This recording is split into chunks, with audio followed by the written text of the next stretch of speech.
Hello and welcome to another episode of The Soul of Business with Blaine Bartlett. I am your host, Blaine Bartlett. And in today's episode, folks, we're going to take a little bit of I'm not sure if a left turn or a right turn, but we're going to take a little bit of a turn. I wanted to bring into the conversation about the soul of business a much broader, expansive view, I think, of what it means to actually navigate this field of energy that we find ourselves expressing from. And that's kind of links back into my whole idea of what the soul is. The Greeks called it the animating force of life. And that animating force, a rock is, whether you believe it or not, a rock is animated. A rock has there's an intrinsic value in being a rock. You have a purpose that you're serving, and it's being manifested through your rockness.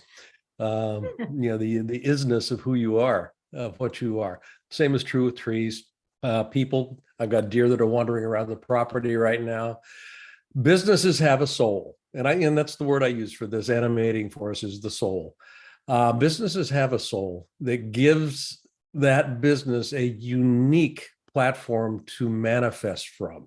It's not replicatable. It's just, it's the isness of that organization. And when you can tap into that soul, what you're actually tapping into is a field of energy. And that field of energy has some very interesting attributes, I guess I would call them. And those attributes show up in some interesting ways. Many of us will just call them coincidences. Where there's these serendipitous sorts of happenings that if we're paying attention, we begin to see that they're not really serendipitous at all. They're not really coincidental at all. They're actually part and parcel of being in that particular field of energy. So with that, being a bit of a preamble, my guest today is Carrie Hart. And Carrie's got a new book out that's called Sojourner in Ataquay. Now, it's a very interesting title, Sojourner in Ataquay. And it's the subtitle, and this is very cool. The subtitle of the book is Mind Expanding Ideas and Practical Tools for the Open-Minded Seeker of a Meaningful Life. Mm-hmm. Now, this conversation is going to go way beyond the ken of just a business application. We'll talk about that. She's got a background in business. She's developed operating systems, platforms, and but that's just the tip of the iceberg. There's a much broader package here that I want to explore. So, Carrie, welcome to the show. Thank you. This is exciting. I'm interested in seeing where we're going to go. Oh, I am too. Yeah. The mind expanding ideas, practical tools for open-minded seekers. I want to be an open-minded seeker here as we engage this conversation. Yes. I don't have an endpoint in mind. When this crossed my desk, I've got to have her on the show because this is this question. Rumi, the Sufi poet, out beyond right making and wrong making, there is a field. I'll meet you there. And that field is consciousness, as far as I can tell. There's the field of possibility and connections. And we navigate, and this is one of the reasons I really love your title, Sojourner. We navigate this field of possibilities through the connections that we actually weave in our lives. Well, go ahead, please. The word Ataquay, I was so happy to have this word because the English language doesn't really have the word to describe where you're going with that field. Where is it that we go with our intuition? Where is it that we go where it's all serendipity and coincidence and amazing things happen? And how is it I can know things that my rational mind has no way of knowing?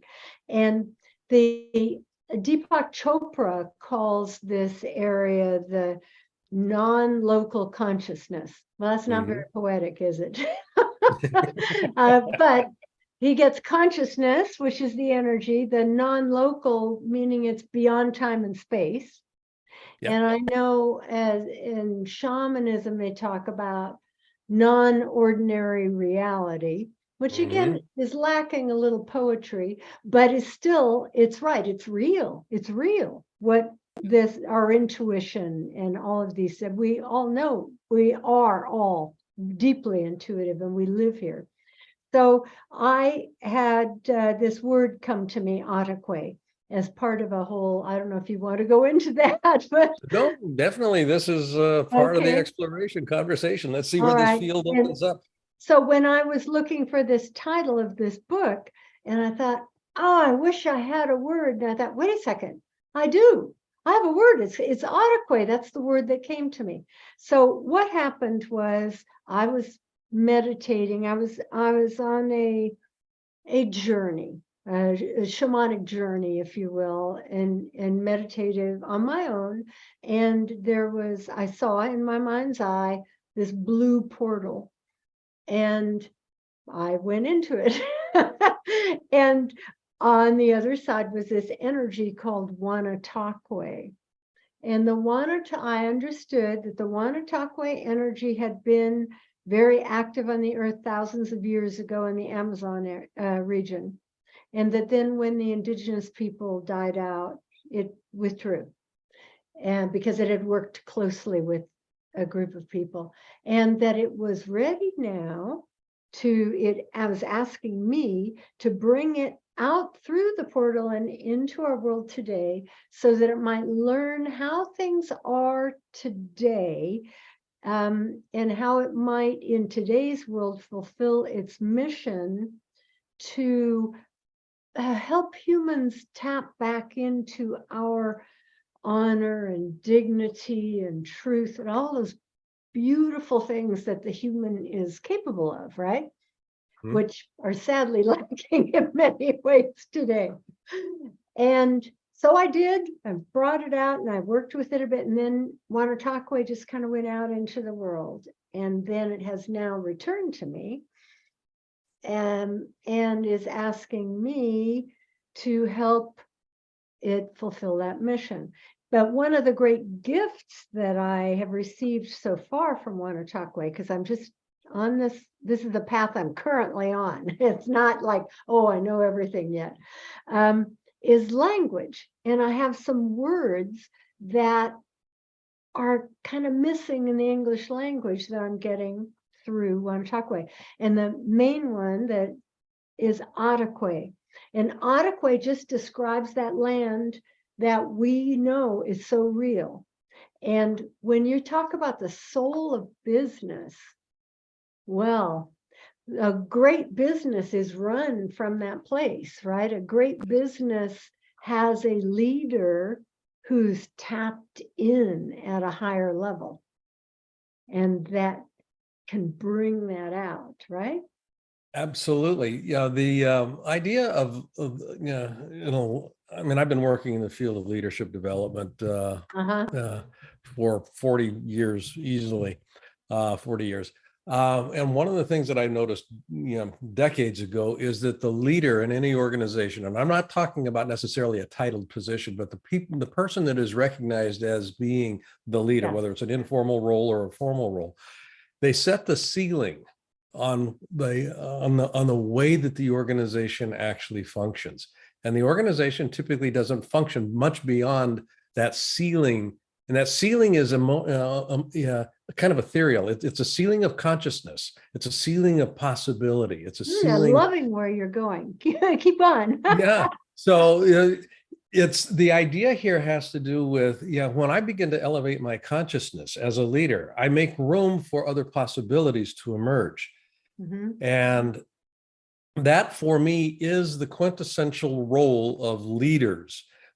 Leaders bring possibility into visibility so that it can be considered enough so that that visibility now becomes a probability that can be moved into reality. And the idea of reality, it exists in reality as a possibility. It exists in reality in corporeal form, in time and space. Yes. So leaders bridge that gap between the ethereal Yeah. ideation and the Yes. pragmatic Yes. execution where you can hold it. I love here what you're saying about the ceiling now too. So you're saying that that there are some leaders who set too low a ceiling. Absolutely. Yeah, Uh-huh. they emotionally, spiritually, intellectually, you can kind of fill in the blank here, but in any organization, nobody will exceed the expectations of the leadership in the organization. If they start to exceed that expectation, they're usually kicked out of the organization in some way, shape. Right. Yeah. So Yeah. the leaders set the tone, they set the flavor, they set the ceiling.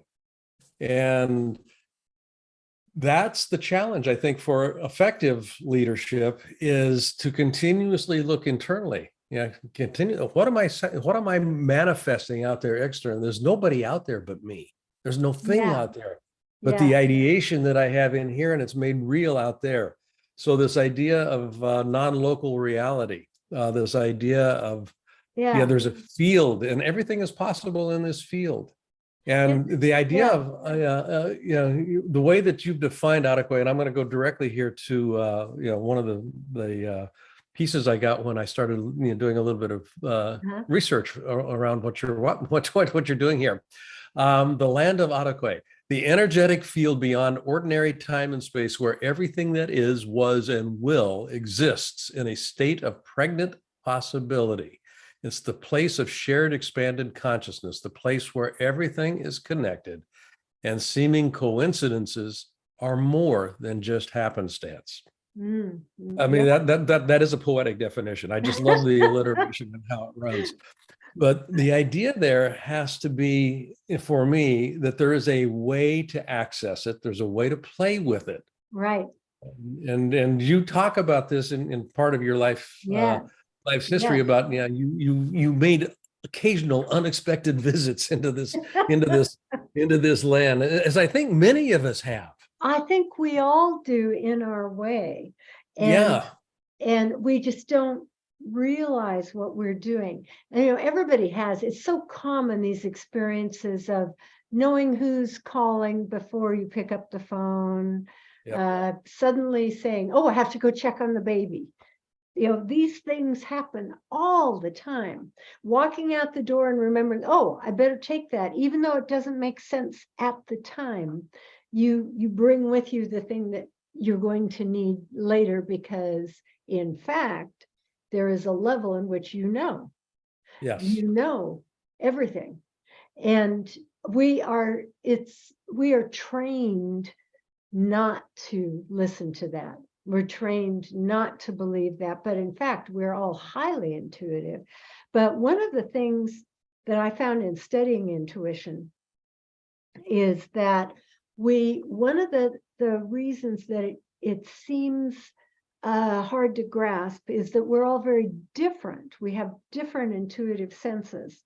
We aren't all the same in the way we do it. So I always look at it in terms of intuitive senses, that some people have an intuitive sense of hearing, which is very strong with me. I ask for advice and a voice gives me advice. So, I mean, I hear words. And one of the things that's very interesting about someone who thinks in words and is intuitive, they may not realize until they learn to kind of capture intuition and make it their own tool, that they are in fact in their inner conversations, often they're talking to their intuitive self. They're talking to that higher self, and they just don't realize it. Yeah. In their dialogue that's going on in their head. Then there are other people who are very strong, a lot of people, in intuitive feeling. And who those people are. They're the ones that are maybe even seem oversensitive, right? They walk into a place and they're so easily influenced by the energies of other people and the emotions of other people. And that's their intuition, is picking up all of this. And once you learn that this is just, it's a sense, it's an intuitive sense. You can harness it. You can say, oh, that isn't me. I'm picking up this other person's emotions. I can, if I can step back from them, and sometimes we do that quite physically by crossing our arms across our chest, you know, Yeah. and physically, don't you do that sometimes? You physically distance yourself from someone whose energy you don't want. And that's, Absolutely. it's just a strong sense that we have. And it's so common that it's very fun to play with. You can walk into a room, and business gives us lots of opportunities for this. Walk into a room and knowingly sense what's going on. You can knowingly sense, are they relaxed? Are they tense? Are they afraid? And you can learn these things. And then, of course, some people are strong, intuitive seers.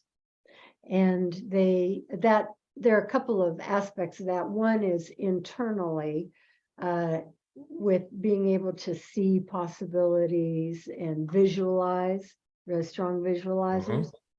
And then there are also people who can see energy, like auras. And then the last one is one of my favorites too, and that is the intuitive sense of knowing. And that's so people, I was giving a talk once on intuition, and someone came up afterwards and he said, I always thought I wasn't intuitive because I don't have visions, I don't hear voices, right? He said, I didn't realize that knowing is an intuitive sense, but it absolutely is. And I think it's very common in business leaders. They just know. They just know. Yeah. I know we need to go this direction.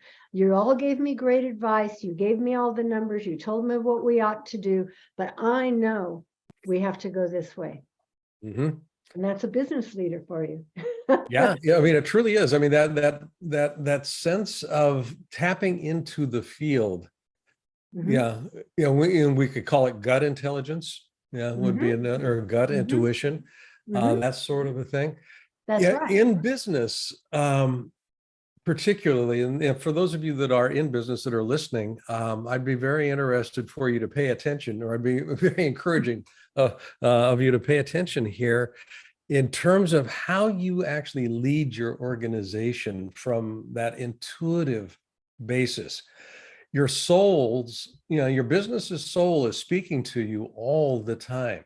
And it's not a static message. It's not one and done.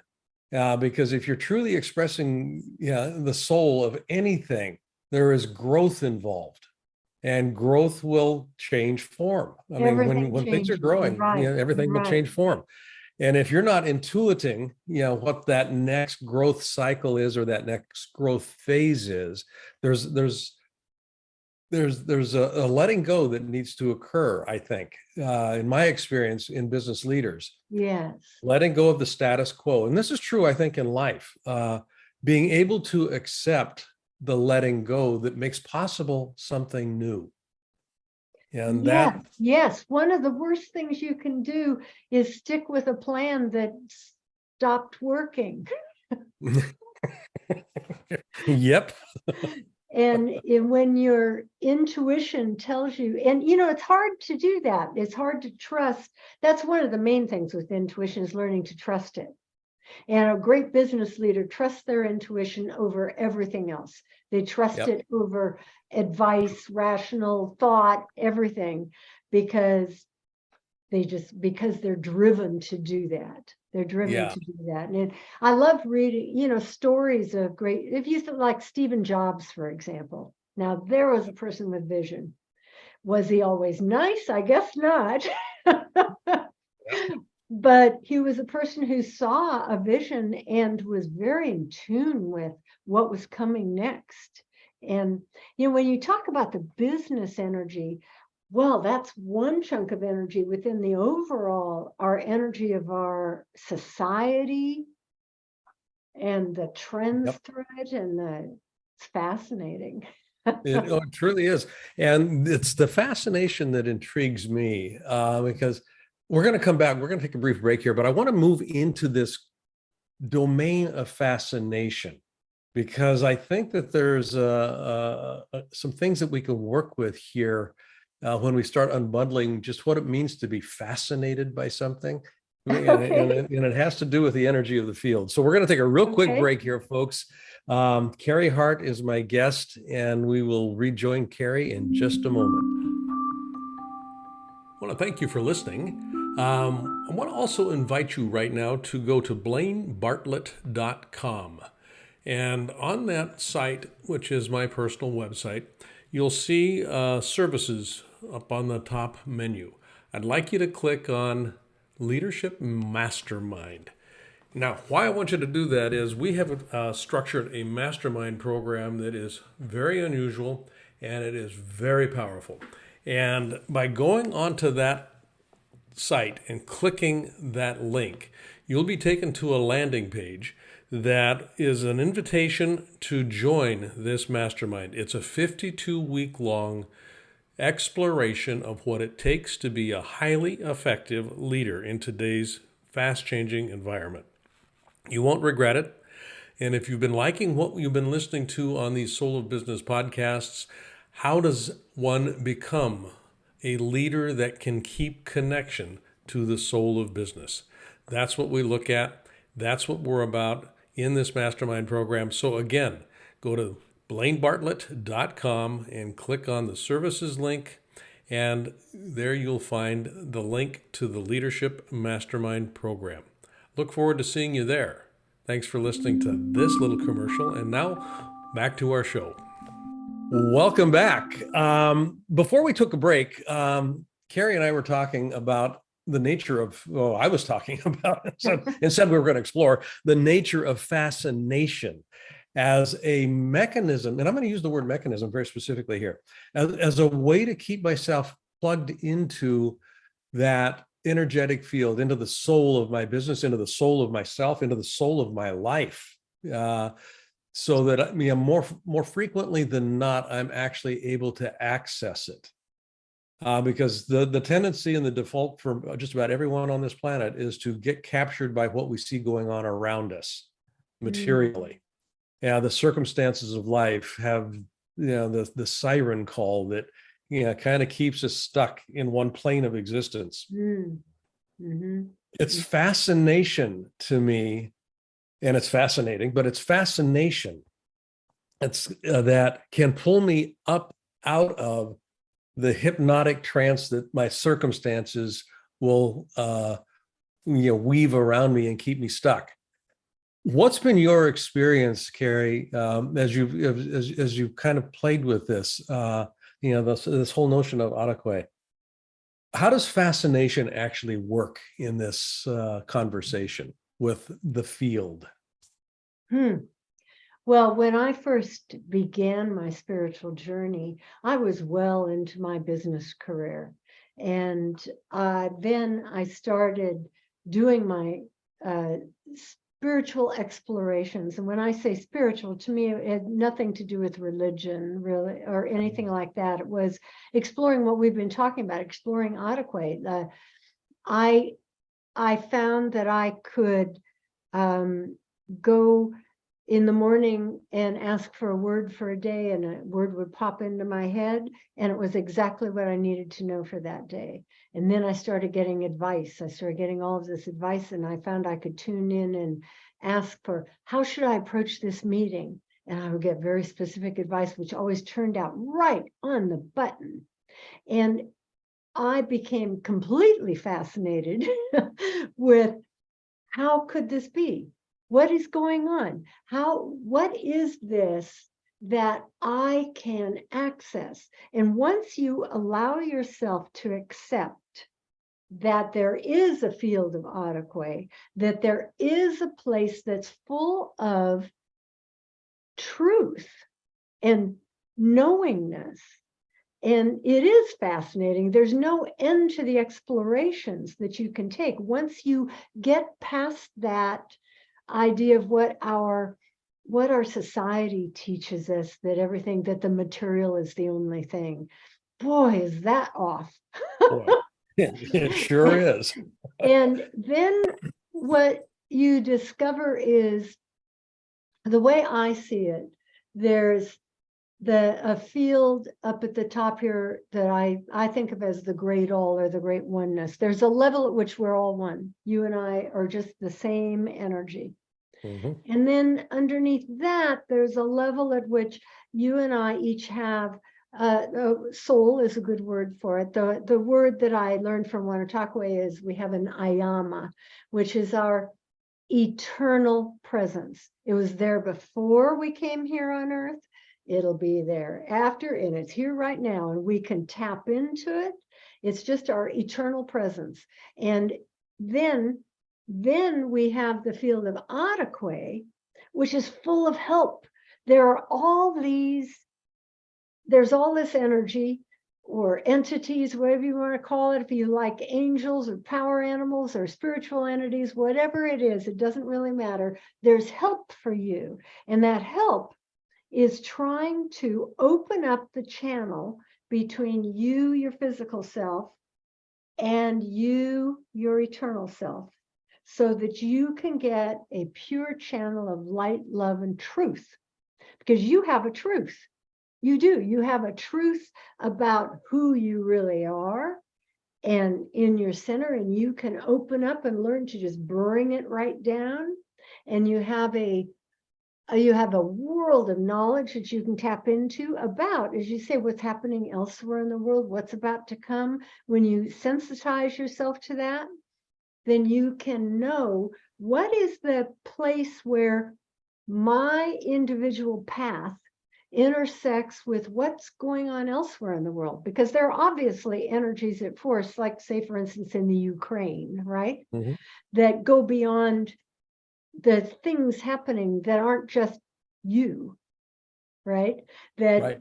That you're affected by, and that all of these fascinating energies, and where does all that intersect, and what is the action? What is the practical, down to earth now action that I can take that heads me on my path, which just changed a little, it just shifted a little because of what's going on over here, right?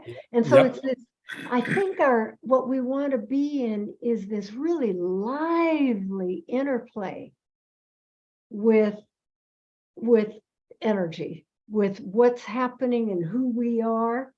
And it's shifting and changing all the time, which I find fascinating. Oh, I think, I mean, if I use a metaphor of jazz or a jazz ensemble, Okay. just unscored, it's just the music. Here's your solo coming up.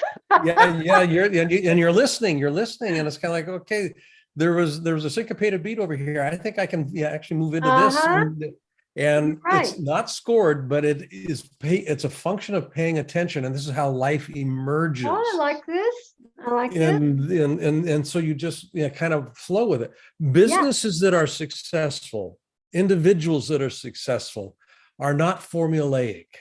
Right. And when I'm talking about fascination, this is, and I love where you went with this and how you described it, but, and this idea of fascination is it's about tuning in. It's kind of like, I wonder, I mean, I'm curious. I love that I'm curious, inquisitive and curious.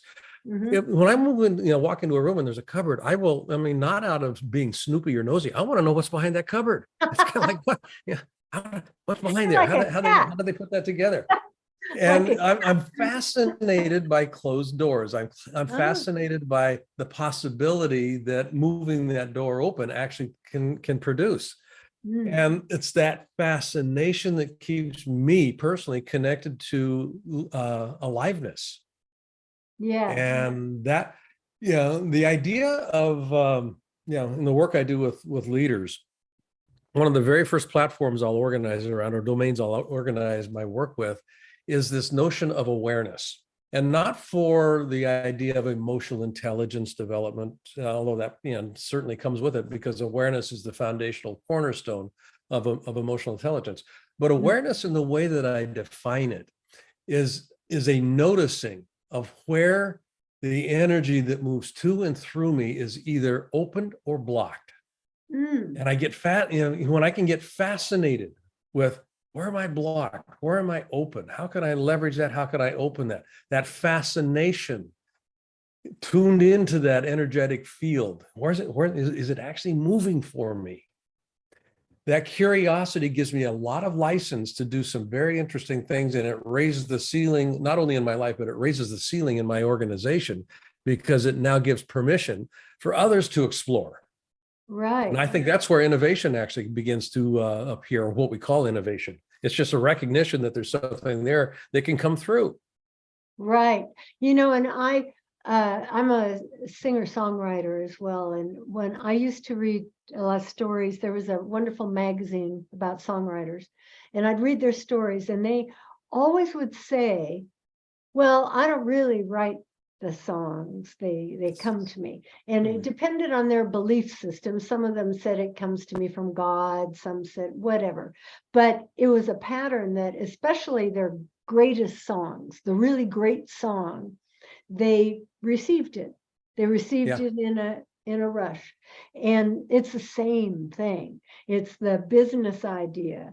It's the same thing. Yeah. But it does require openness. Yep, it does.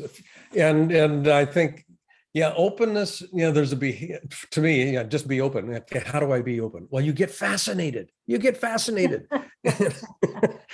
that opens up this field here. Mind expanding ideas and practical tools for the open-minded seeker of a meaningful life. And folks, I can't recommend this book enough. Sojourner in Ataquay. You can find it on Amazon. It's newly dropped. It's a new book, and Carrie has done just a masterful job, I think, here of actually articulating not only what this is, but how you access it and how you can play with it. And I love the word play in this conversation. That is it. It is play. It absolutely is. And you can also get my book by going to my website, carriehart.com, CarrieHart.com. And while you're there, you can sign up for my newsletter, because I'm always up to something new, and that would let me get a hold of you. That'd be perfect. CarrieHart.com. Do sign up for the newsletter, and do go to Amazon and pick up a copy of Sojourner in Ataquay, Ataquay, if you're looking how to spell it, Ataquay. Carrie, thanks very much. I've loved this conversation. Thank you. I did too. It was so fun. It was too short. Yes, it was. We'll have to circle back again at another time. I'd love to. I'd love to. I've got a couple of other shows that I think you would be a delightful guest on. Fun. I'll check with you offline about that. Okay. Great. Wonderful. Folks, you've been listening to The Soul of Business with Blaine Bartlett. Check out my website, blainebartlett.com. There's all kinds of stuff there. I say this every time, but I do want you to take advantage of it. There's some free ebooks. There's a couple of different programs, a ton of videos on my YouTube channel as well. All of those links are on my website. And as we close off here, again, Carrie, thank you very much for being a wonderful guest. Pleasure. And as you go forth and conquer this next week, remember to put yourself in the position of being a center of distribution, not a center of accumulation. That's how nature works, by finding ways to give things away. Okay, so give yourself away. Make it rich. Make a rich life out of it. And we'll see you on the next episode. Take care.